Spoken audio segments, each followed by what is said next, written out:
I should have been happy. 10 years of marriage, a decade of love, commitment, and memories. The room was filled with our closest friends and family, their faces glowing under the soft chandelier light. Our favorite restaurant, where we had our first date, had been transformed into something magical.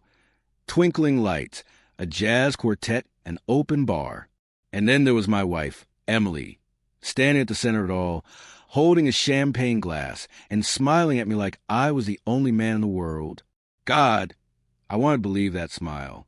She tapped her glass with a fork, the gentle chimes silencing the laughter and conversations.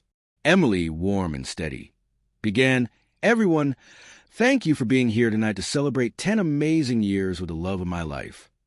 A soft murmur of approval rippled through the crowd. I swallowed, shifting in my seat.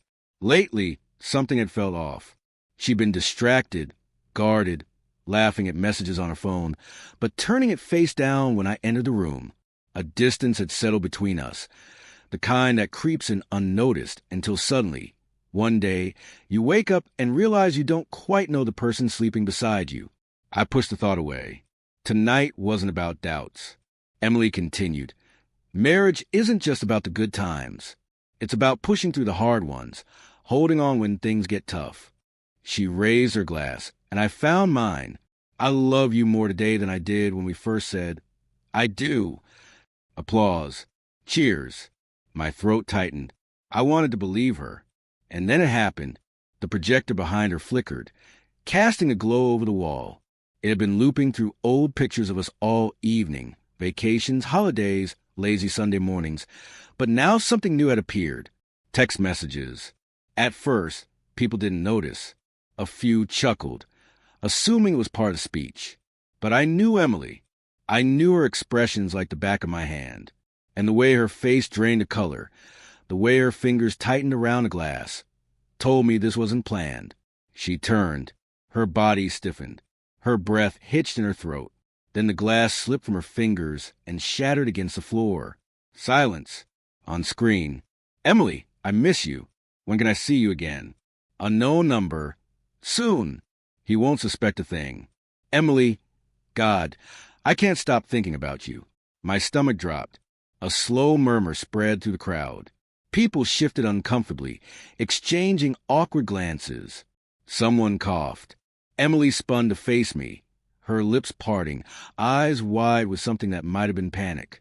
"Emily, Alex, I stood. I don't remember knocking over my chair, but I remember the sound of it hitting the floor. I remember the way my heart pounded, so loudly it drowned out the music, the whispers, the world. "Emily, it's not what it looks like." She stepped forward. I took a step back. "Alex." "Then what is it, Emily?" My voice was quiet, too quiet. Tears welled in her eyes. "Emily, please." "Not here. Let's talk." "No." My voice hardened. "We talk now." People were pretending not to stare, but their curiosity hung in the air like humidity before a storm. The jazz band had stopped playing. The waiter by the bar looked frozen mid-pour. She reached for me. "Alex, please." I pulled away. "Alex, who is he?" She swallowed, her breath unsteady. "Emily, it was just a mistake." A mistake. I felt something inside me crack, something fragile and naive, something that had believed in her, in us, in the idea that love, if strong enough, could weather anything. "Alex." "How long?" She hesitated. "Too long." And I knew. "6 months," she whispered. The words sliced through me like a blade. A sharp, bitter laugh escaped my lips. 6 months. And you stood here telling everyone how much you love me. Tears slipped down her cheeks. "Emily, I do love you." I shook my head. "No, you love the idea of me. Of this." I gestured at the room, at the people who had come to celebrate something that, as it turned out, had already crumbled. "Alex, please. Let's go somewhere private."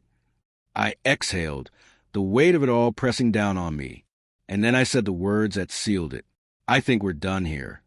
She gasped, her hands clasping together, as if holding on to something slipping through her fingers. I turned, walking through the stunned silence, my heartbeat echoing in my ears. I didn't know where I was going, just that I needed to leave.